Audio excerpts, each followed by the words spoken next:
이번 영상에서는 한국식 필사에 대해서 같이 생각을 해볼 거예요. 가장 먼저 우리가 필사에 대해서, 그러니까 베껴쓰기에 대해서 아는 게 뭔지, 두 번째, 필사 공부법이 어떻게 되는지, 세 번째, 장점이 뭔지, 그리고 네 번째, 제가 좀 더 효과적이라고 생각하는 필사 공부법 순서에 대해서 추천을 해드릴게요. 그리고 마지막으로 필사에 대한 제 의문점, 약간 부정적인 그런 점에 대해서 얘기를 해볼 거예요. 그리고 다음 영상에서는 제가 예전부터 사용해왔고 지금도 사용하고 있는 조금 다른 필사 방법을 보여드리고 소개해드릴게요. 그래서 이 영상들을 보시고 어떤 방법이 여러분에게 가장 맞는지 결정하실 수 있을 거예요.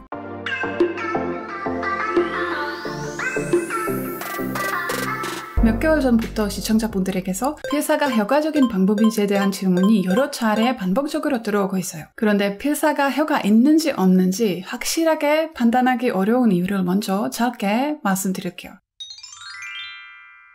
제가 보통 이 채널에서 공유해드리는 그런 공부법이나 정보들은 물론 제 경험을 바탕으로 하고 있지만 어떤 한 명의 경험이 어느 정도 제한적일 수밖에 없어요. 우리 모두 각자가 조금씩 다를 수 있기 때문에 어떤 공부 전략이 저한테 도움이 많이 될 수 있지만 다른 사람한테 통하지 않을 수가 있잖아요. 그래서 이것 때문에 이 채널에서 공유해드리는 그런 정보는 제 경험 바탕으로 된 정보들이긴 하지만 그 제 경험 외에도 다른 소스에서 뒷받침할 수 있는 그런 근거가 있어야 공유해드리는 거예요. 그런 소스는 연구 결과가 될 수도 있고 아니면 그 분야 전문가의 의견이 될 수도 있고 제 번역가인 친구들의 학습법 경험이 될 수도 있고 아니면 제 학생에게 잘 통했던 그런 경험이 될 수도 있고 아니면 제 다른 연구 선생님인 제 친구들의 학생에게 통했던 그런 공부법이 될 수도 있고 어쨌든 어떤 제 경험 외에도 어떤 다른 곳에서 같은 결과가 나와야 좀 더 믿을 수가 있어요. 필사는 이 면에서 정말 어려운 주제였어요. 왜냐면 정보가 없어요. 사실 정말 약간 이중적인 극과 극의 상황인 것 같아요. 왜냐면 필사에 대해서 관심을 가지고 정보를 활발하게 나누는 그런 곳이 있기는 있어요. 근데 그곳은 블로그랑 유튜브가 유일한 것 같아요. 그것도 한국과 일본 유튜브에서는 필사에 대한 영상을 찾을 수 있었는데 다른 나라 필사 영상을 찾을 수가 없었어요. 그래서 유튜브에서는 필사에 대한 관심이 좀 많이 있지만 반대로 영어 교육 세계에서는 필사에 대한 연구나 정보가 거의 없어요. 아예 없다고 해도 될 정도로 없어요. 얼마나 심각하냐면 이런 논문이 있어요. 유튜브에 나타난 필사 문화의 특성이라는 한국분이 쓴 논문이에요. 이 논문은 유튜브들이 필사에 대해서 얘기하는 내용을 요약하는 논문이에요. 이 정도로 필사에 대해서 연구나 정보가 없어요. 유튜브들이 뭐라고 하는지 찾아가서 요약하고 논문을 발간할 정도로요. 영어 교육 세계에서는 필사에 대한 논문은 정말 찾아보기 힘들고 제가 국제적으로 발간된 논문은 딱 2개 찾아볼 수가 있었어요. 일본 논문 하나 그리고 한국 논문 하나였어요. 둘 다 필사에 대해서 긍정적이었지만 우리가 어떤 연구를 볼 때 그냥 결론만 보면 안 되죠. 그 논문의 전체적인 내용과 그 논문이 어떻게 디자인되는지 자세하게 볼 필요가 있어요. 일본 논문을 먼저 볼게요. 일본 논문은 여러 가지 약점이 있었는데 그 중에 가장 치명적인 약점은 효과성을 판단하기 위한 그런 객관적인 판단 기준이 전혀 없었어요. 그 연구 결과는 학생이 스스로 보고하는 그런 만족도에 전적으로 의존하고 있었어요. 그런데 이런 주관적인 기준은 사실 아주 제한적이죠. 그 기준에 어떤 내용까지 포함되어 있었냐면 쉬운 필기 타스크만 하면 더 많은 점수를 쉽게 받을 수 있어서 만족하다는 학생도 있었고 필기를 하면 왠지 열심히 공부하다는 느낌이 들어서 좋다는 학생도 있었어요. 근데 이렇게 쉽게 받을 수 있는 무료 점수를 주면 어떤 학생이 안 좋아하겠어요. 그래서 이런 판단 기준은 사실 효과성 판단 기준으로 인정하기 어렵잖아요. 그리고 심지어 이 연구조자도 스스로 이런 여러 가지 약점을 스스로 인정하기는 했어요. 그리고 한국 논문은 흥미로웠어요. 정말 재미있게 읽었는데 근데 이 논문도 자세하게 보니까 연구 대상 선정 면에서는 이상적이지 않은 것 같아요. 왜냐하면 연구 대상은 영어 선생님이 되기 위해서 이미 엄청 열심히 하루에 몇 시간 동안 영어를 공부하고 있었던 대학생들이었어요. 이미 매일매일 몇 시간 동안 영어 공부를 열심히 하는 사람에게는 일주일에 2번 짧은 숙제를 내줘서 그 짧은 숙제에 대한 효과를 측정하는 게 쉽지 않다고 생각을 해요. 왜냐하면 실력이 좋아졌는데 그 실력이 어떤 원인 때문에 좋아졌는지 판단하기가 어렵다고 생각해요. 왜냐하면 일주일에 2번 내주는 이 짧은 숙제 때문이었는지 아니면 이 사람들이 매일매일 했던 그 공부 때문이었는지 우리가 알기가 쉽지 않죠. 그래서 이런 상황에서는 우리가 최소한 대조군이 필요한데 대조군이 없었어요. 그래서 이런 약점을 보완하는 연구가 나왔으면 좋겠는데 그렇게 기대할 수 있는지 모르겠어요. 왜냐하면 영어 교육에서는 어떤 주제든 키워드만 찾아보면 영어 논문 그냥 쭉 수없이 나와요. 근데 필사는 열심히 찾아봐도 겨우 2개. 그 뜻은 영어 교육 세계에서는 필사에 대해 관심이 별로 없다는 얘기죠. 그래서 앞으로 나올 연구에 대해서 기대를 하면 되는지 모르겠어요. 이런 상황에서는 사실 어떤 공부법의 효과를 확실하게 판단하는 게 쉽지가 않아요. 정보가 없으니까 개개인의 경험에 의존할 수밖에 없어요. 근데 이게 한계가 있는데 왜냐면 사람이라는 게 스스로에 대한 판단이 쉽게 되지가 않아요. 그리고 인지 왜곡도 쉽게 발생해요. 그래서 저도 정보가 부족하니까 경험에 의존할 수밖에 없어요. 그래서 필사에 대해서 좀 더 알아보기 위해서 다양한 필사에 대한 영상을 보고 다른 분들이 추천하는 여러 필사 방법을 한 달 동안 실험해봤어요. 좀 더 전문적이고 튼튼한 정보를 들을 수 있었으면 좋겠는데 그런 정보가 부족하다 보니까 저도 제 경험에 의존할 수밖에 없어요. 그래서 제가 직접 필사를 경험하면서 배웠던 그런 점들에 대해서 소개해드릴게요. 자, 이제 우리가 필사의 장단점을 좀 더 잘 파악하기 위해서 먼저 필사의 과정을 같이 볼게요. 필사도 다양한 방법이 있는데 다른 분들이 추천하는 방법을 좀 대체적으로 조합해보자면 이런 단계가 나와요. 첫 번째, 베껴쓰기. 두 번째, 모르는 단어 표시. 세 번째, 알지만 좀 더 잘 알고 싶은 표현 표시. 네 번째, 사전에서 의미를 찾고 문장 해석하기. 그리고 다섯 번째, 따라 읽어보기. 이런 단계로 요약할 수 있을 것 같아요. 근데 여기서 재밌는 건 자세하게 보면 2번에서 5번까지 이게 예전부터 사용해왔던 전통적인 intensive reading 집중 읽기 공부법이에요. 그래서 필사는 사실상 집중 읽기 공부법인데 거기에다가 베껴쓰기를 추가한 방법이에요. 근데 이게 진짜 어떻게 보면 다행인 것 같아요. 왜냐하면 베껴쓰기 자체는 교육 세계에서는 아직 입증되지 않은 방법이에요. 그런데 그 남는 집중 읽기 공부법은 이미 오래전부터 효과가 인정된 방법이에요. 그래서 필사를 하실 때 이런 집중 읽기 공부법을 포함한 필사를 하시면 효과가 있을 거예요. 이게 아주 긍정적인 거죠. 그런데 베껴쓰기에 대해서 제가 좀 의문이 있어요. 왜냐하면 효과성이 아직 입증되지 않은 것 같고 그리고 시간 소모가 큰 방법이에요. 그래서 집중 읽기 공부법에다가 베껴쓰기를 추가할 가치가 있는지 이게 관건이에요. 베껴쓰기에 소모되는 그 많은 시간을 정당화할 정도로 효과가 있는지 중요할 것 같아요. 여기서 효과를 정확하게 알기 위해서는 우리가 사실 이런 연구가 필요해요. 같은 시간을 투자해서 그룹 A가 집중 읽기만 하고 그룹 B는 집중 읽기 플러스 베껴쓰기 하고 그리고 효과를 분석하는 그런 연구가 필요한데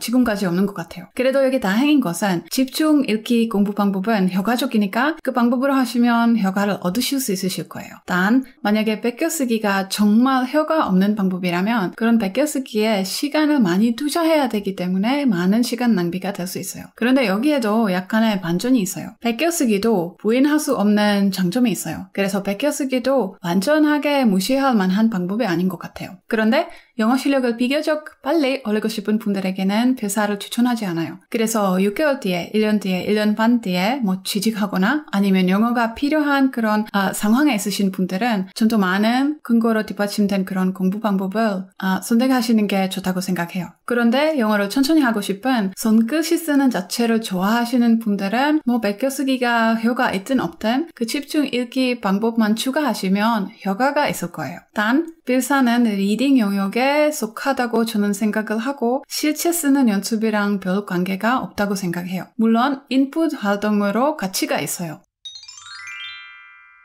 이제 본격적인 장점을 알아볼게요. 첫 번째 장점은 스펠링 실력이 좋아져요. 문장을 쓰면서 같은 단어를 계속 반복하다 보니 맞는 스펠링에 자연스럽게 익숙해질 수 있어요. 그리고 두 번째 장점은 아주 중요한 장점이에요. 필사 공부법은 심리적으로 정말 부담이 적은 편안한 방법이에요. 그래서 영어를 규칙적으로 꾸준히 하는 그런 습관을 아직 만들지 못했던 분들에게는 도움이 될 수 있고 영어에 대한 과거의 부정적인 감정을 가지고 있는 분들에게는 좀 더 편안한 환경에서 영어랑 친해질 수 있는 기회를 주는 방법이에요. 이게 정말 중요한 긍정적인 효과인 것 같아요. 필사를 하면 뭔가 마음이 차분해지고 편안해지고 거의 명상을 하는 그런 기분이 들어요. 물론 손글씨 쓰는 자체를 좋아하지 않은 분들도 계시는데 그런 분들에게는 필사를 추천하지 않아요. 그냥 다른 공부법으로 하세요. 그런데 손글씨 쓰는 자체를 좋아하시는 분들 경우에는 영어와 즐거운 시간을 보낼 수 있는 방법이에요. 저도 필사를 하는 한 달 동안 이렇게 스트레스를 없애주는 마음을 편안하게 해주는 그 효과 때문에 때문에 매일 필사하는 시간이 기다려졌어요. 그래서 영어에 대한 부담감을 느껴서 원래 집중 읽기나 그냥 읽기를 안 하셨을 그런 분들 있잖아요. 근데 백효수기가 해주는 이런 명상 같은 효과 덕분에 이런 분들도 리딩을 하게 돼요. 이게 제 생각에는 긍정적인 효과인 것 같아요. 백효수기 자체가 효과가 있는지 알 수 있는 확실한 근거가 없지만 사실 여기서는 백효수기가 효과가 있든 없든 영어에 대해서 부정적인 그런 감정을 가지고 있는 분들도 리딩을 하게 되고 영어랑 시간을 보내게 되고 인풋을 하게 되니까 결과적으로 긍정적인 효과를 얻은 거죠.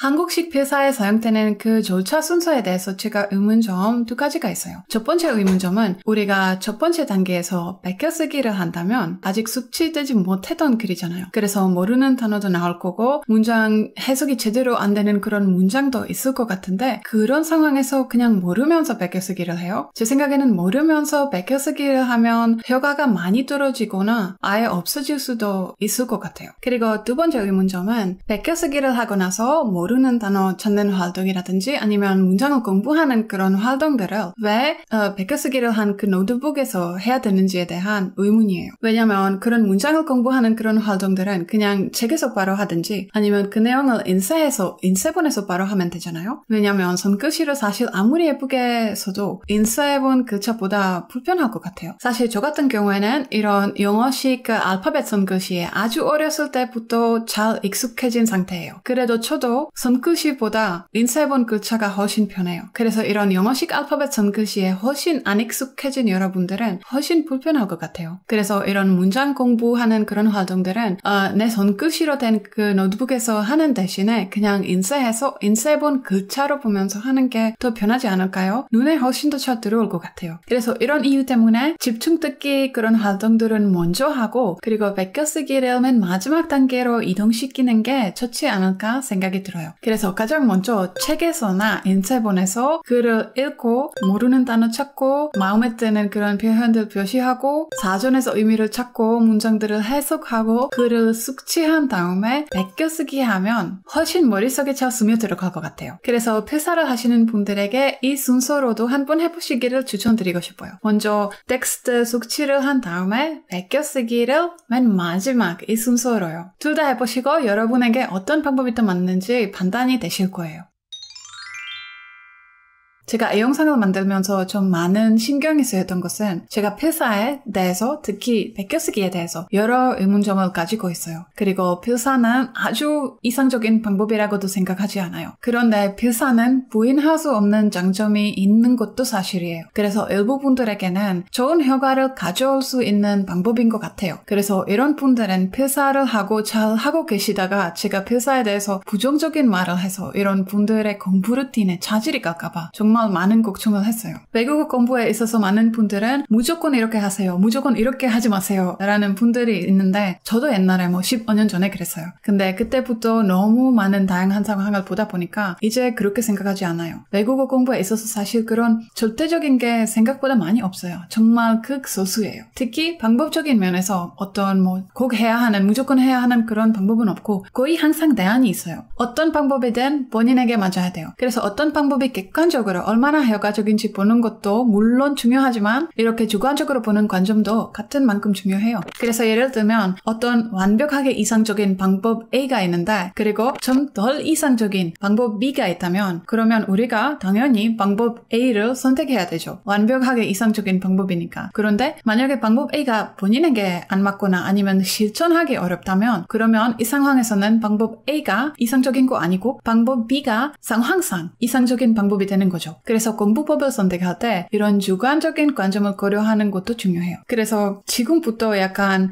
필사에 대한 조금 더 부정적인 내용이 나올 수도 있으니까 필사를 잘 사용하고 계시는 분들은 영상을 여기까지만 보시는 거 좋을 수도 있어요. 왜냐면 제가 가장 중요한 정보를 이미 말씀드렸어요. 그리고 필사를 열심히 하시고 잘 하고 계시니까 괜히 제가 여러분의 공부 루틴에 좀 부정적인 영향을 미치고 싶지 않아요. 공부 방법이라는 게 안 그래도 그런 상대적인 부분이 크니까 여러분한테 필사가 도움이 되는 공부 방법이라면 계속하세요. 제가 개인적으로 필사에 대해서 가장 강력하게 가지는 의문점은 사실 베껴쓰기에 대한 의문점이에요. 그 나머지 집중 읽기 부분에 대해서 제가 이견이 없어요. 근데 베껴쓰기 자체에 그렇게 많은 시간 투자를 정당화할 수 있는지 그게 제 궁금증이에요. 그리고 정말 제일 큰 문제점은 데이터가 부족해서 그런 것 같아요. 외국에서 누가 필사를 사용하고 있다는 것에 대해서 제가 들어본 적도 없고 그래서 뭐 전문가 의견이라든지 번역가 친구들의 경험 제가 학생들이랑 사용하지도 않죠. 왜냐하면 이게 그 방법을 뒷받침해줄 수 있는 그런 근거가 부족하니까 제가 학생들에게 하라고 추천할 수도 없고 그리고 제 선생님인 친구들도 사용하고 있지 않은 방법이니까 저도 그냥 정보가 없고 그냥 제 경험에 의존할 수밖에 없어요. 이게 너무 큰 약점인 것 같아요. 그래서 제가 지난 한 달 동안 제가 일반적으로 하는 그 공부, 독일어 공부 루틴을 그냥 필사하는 공부 루틴으로 대체했어요. 그래서 지난 한 달 동안 필사를 하면서 느껴졌던 점에 대해서 말씀드릴게요. 첫 번째 점은 필사 루틴이 너무 즐거워서 계속 하고 싶어져요. 그래서 저녁만 되면 필사하고 싶다. 오늘 쌓였던 그 스트레스 다 날리고 싶다. 이런 마음이었어요. 그래서 이런 마음 덕분에 공부 루틴을 유지하는 게 되게 쉬웠어요. 필사를 하면 리딩도 더 자세하게 하게 된다는 분들도 있는데 이게 아마 사람마다 다를 것 같아요. 저는 개인적으로 그렇지 않았어요. 그러니까 그냥 intensive reading, 집중 읽기를 했을 때 어떤 느낌이냐면 시야를 넓게 할 수도 있고 그리고 시야를 좁게 할 수도 있어요. 그래서 한 문장을 다양한 관점에서 볼 수 있으니까 약간 문법 패턴이나 표현 패턴 같은 게 더 잘 보이는 것 같아요. 근데 베껴쓰기 할 때 시야가 약간 좁아지는 것 같은 느낌이었어요. 필사를 하면 그 내용이 훨씬 더 잘 외워진다는 분들도 있는데 이것도 제 생각에는 사람마다 다를 것 같아요. 저는 그렇지 않았어요. 일단 제가 필사를 두 방법으로 해봤어요. 사실 세 방법으로 해봤어요. 가장 먼저 그냥 보고 쓰고 보고 쓰고 이런 방법으로 해봤는데 좀 쉬웠던 것 같아요. 그래서 그 다음부터 짧은 좀 구문 위주로 먼저 외우고 안 보고 적고 외우고 안 보고 적고 이렇게 해봤는데 그 다음에 문장 전체를 외우고 안 보고 적는 그런 방식으로 해봤었는데 그 마지막 문장 전체를 외우고 적는 그 방식은 확실히 훨씬 집중을 해야 되고 확실히 훨씬 더 많은 인지 부하가 가해지는 것 같은 그런 느낌이 있었어요. 근데 문장이 외워지는 면에서는 다른 방법보다 상대적으로 그렇게 잘 외워지는 것 같지 않았어요. 근데 이 과정을 볼 때도 좀 그럴 것 같아요. 왜냐면 어떻게 진행되냐면 문장을 외우고 나서 적잖아요. 그 다음에 다른 문장으로 넘어가잖아요. 외우고 적어요. 근데 그때 이미 두 번째 문장을 적었을 때 이미 첫 번째 문장 기억이 안 나요. 그리고 세 번째 문장으로 넘어가면 그 첫 번째 문장 더욱더 기억이 안 나요.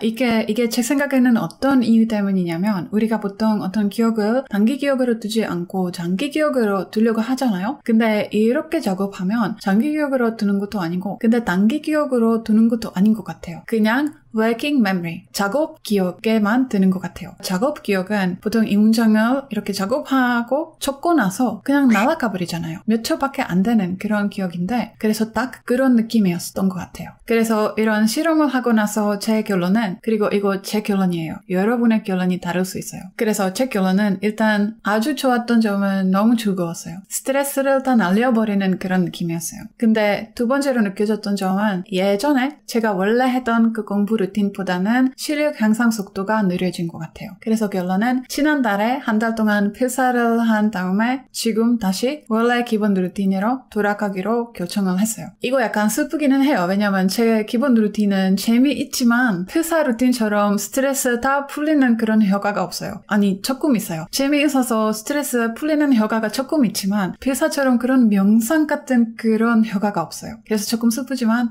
현실적으로 봤을 때 저한테 개인적으로 필사가 그렇게 완벽하게 맞지 않은 방법인 것 같아요. 그래서 결론적으로 필사에 대한 정보가 부족하기 때문에 필사를 하세요 하지 마세요 뭐라도 할 수가 없어요. 제가 여기서 개인적인 제 생각 그리고 개인적인 제 경험을 말씀드릴 수 있는 분이에요. 그래서 들어보시고 스스로 판단을 내리셔야 될 것 같아요. 제가 여기서 제 생각을 솔직하게 공유해드리는 이유는 여러분이 동의하시든 안 하시든 다양한 의견을 들어보면 그 주제에 대해서 내가 스스로 더 잘 생각하게 돼요. 사실 저도 저와 반대되는 의견을 많이 들어요. 특히 교육 분야에서. 왜냐면 일단 반대되는 의견에 일리가 없는지 내가 뭔가 놓치고 있는 게 없는지 확인하기 위해서 그런 것도 있고, 근데 가장 중요한 것은 다양한 다른 의견을 들어보는 것만으로 그 사람의 생각이랑 내 생각 그 상호작용 속에서 그 주제에 대한 내 생각이 자동으로 그냥 명확해져요. 그래서 여러분이 스스로 이 주제에 대해서 결정을 잘 내리실 수 있기 위해서 이 영상을 만들었어요. 그리고 다음 영상에서는 제가 오래전부터 사용해왔던 조금 다른 필사 방법을 보여드릴게요. 그래서 여러분 이런 다양한 필사 방법 해보시고 여러분에게 어떤 방법이 가장 맞는지 해보시고 결정하세요. 오늘도 조금이라도 도움이 되셨으면 좋겠어요. 다음 영상에서 뵐게요. 바이바이.